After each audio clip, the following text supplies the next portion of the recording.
Okay, now we are going to address fetal circulation. One of my favorite written parts to ask for on lecture 2 is to describe fetal circulation. Tell me the flow of blood, tell me the fetal structures, and what they turn into after birth. And this is what I like to call the Harry Potter terms. You'll understand why when I get there. Let's start with blood returning to the right atrium.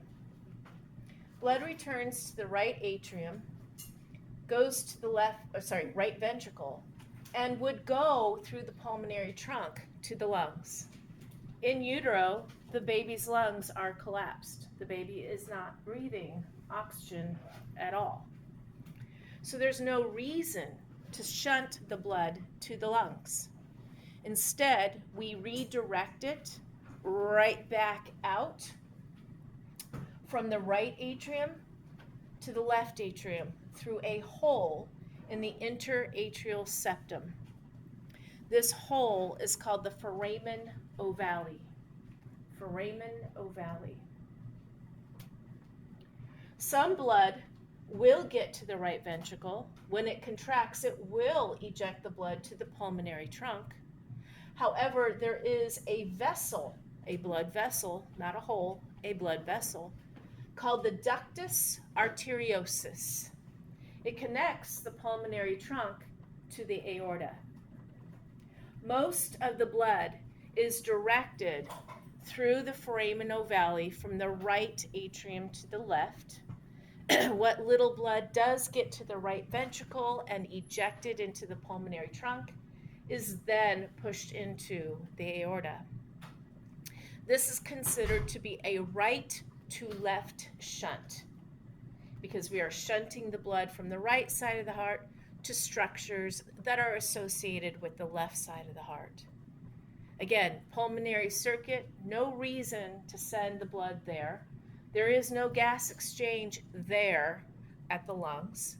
And there's also a lot of resistance because the lungs are collapsed at that point. So then blood that is in the left atrium goes to the left ventricle. It contracts and the blood is ejected into the ascending aorta, aortic arch, and to the systemic circuit. The colors here are trying to show you with the purplish color that it's mixed blood, a combination of oxygen-rich and oxygen-poor. I'll explain when I get to the next few parts. This mixed combination of blood goes to the systemic circuit. When the blood comes down here to the abdominal aorta, that bifurcates into the right and left common iliac arteries, which then bifurcate, split again, to the right external iliac, right internal iliac, left external iliac, left internal iliac. Branches off the internal iliac arteries are going to be the umbilical arteries. That's these right here. These umbilical arteries are going to go out of the fetus to the placenta. They are arteries because they are carrying blood away from the heart.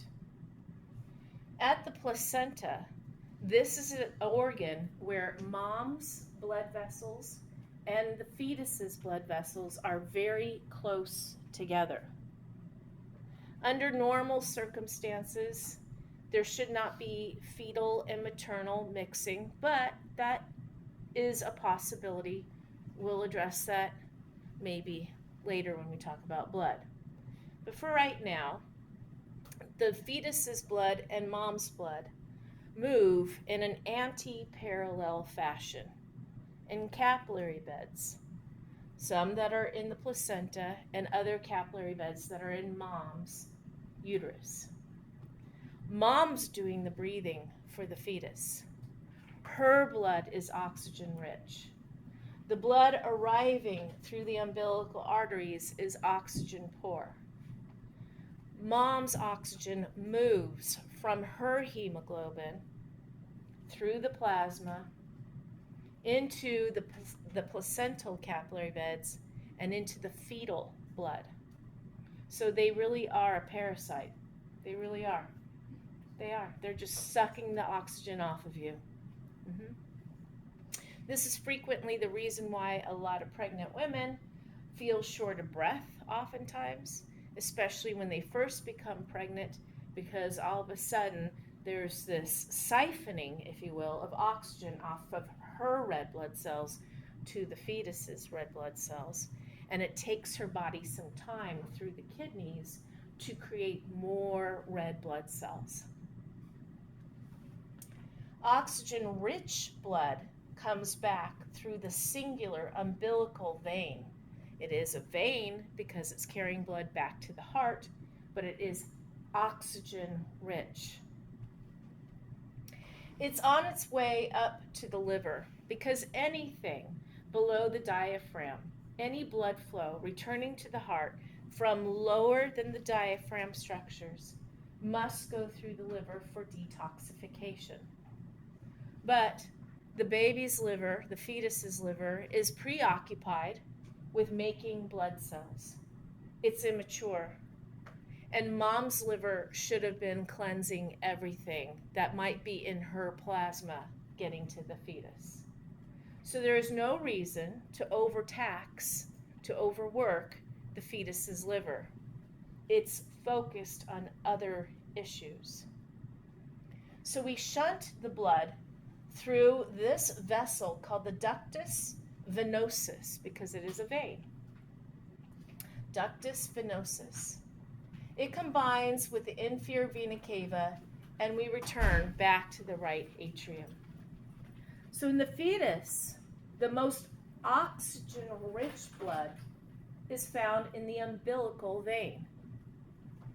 The least oxygenated blood is going to be found in the umbilical arteries. And the right side of the heart actually has more oxygen-rich blood than the left. It's almost reversed.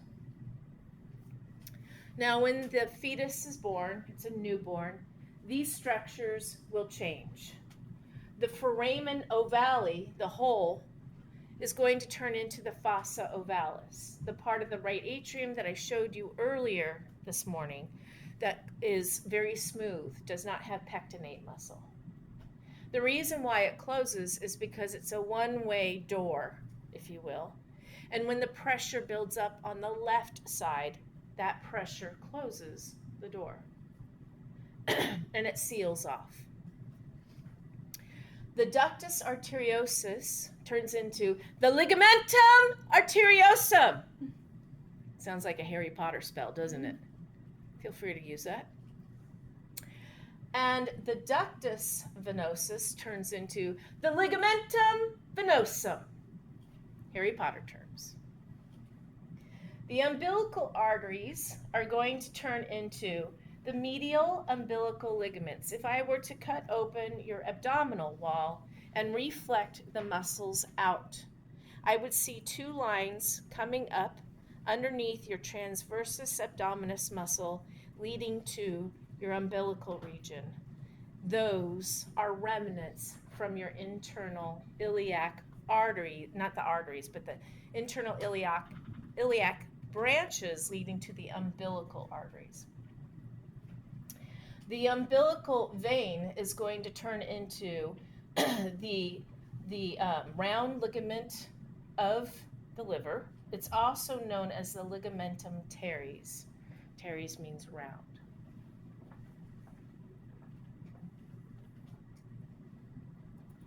To do it again, right atrium would go to the right ventricle, but that's on its way to the pulmonary circuit. We don't want blood to go there. There's no reason why. It's not going to be functional anyway. Most of the blood goes through the foramen ovale straight over to the left atrium. What blood does get to the right ventricle is ejected into the pulmonary trunk, but then is pushed through the ductus arteriosus, which connects to the aorta. Then the blood goes through the systemic circuit, goes through the umbilical arteries to the placenta where there's gas exchange. The umbilical vein brings oxygen-rich blood back into the fetus's body. We shunt through the liver through the ductus venosus and into the inferior vena cava.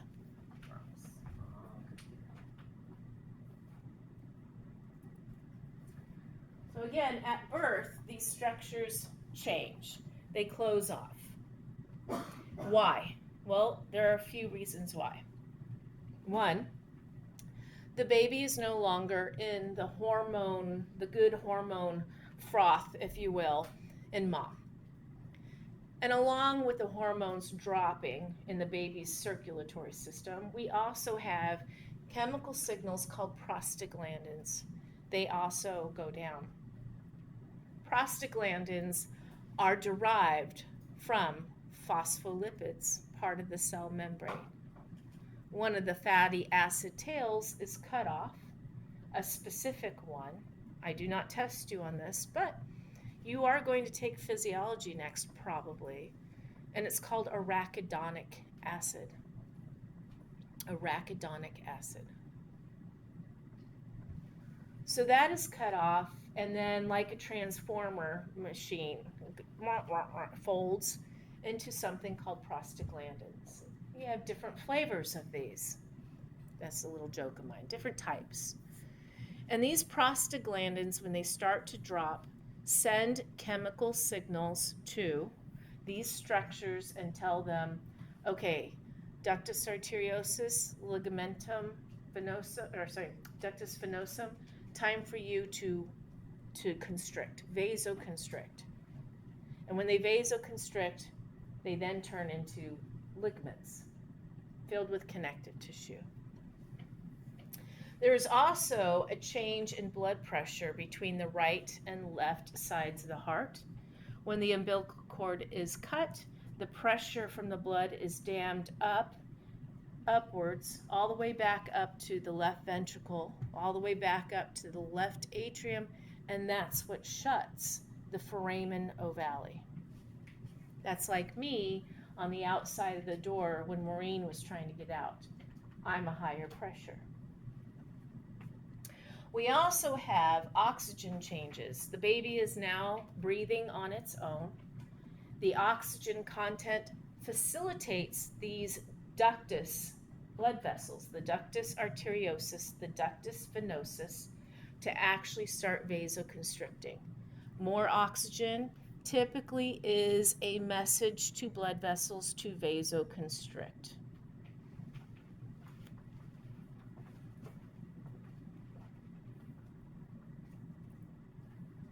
Another picture. Here we have the foramen ovale. When the baby is born, the pressure on the left side is higher than the right. It pushes back, seals it off into the fossa ovalis. It is a smooth portion of the right atrium. The pectinate muscles are beyond that, towards the lateral wall of the atrium.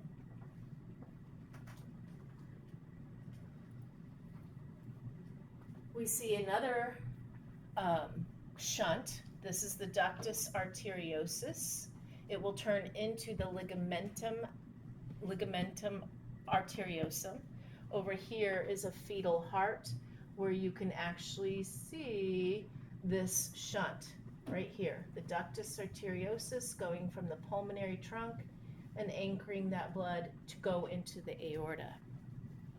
Do you have any questions? No? Do you have your homework? Yes? For Unit 2? Why not take some time, please, to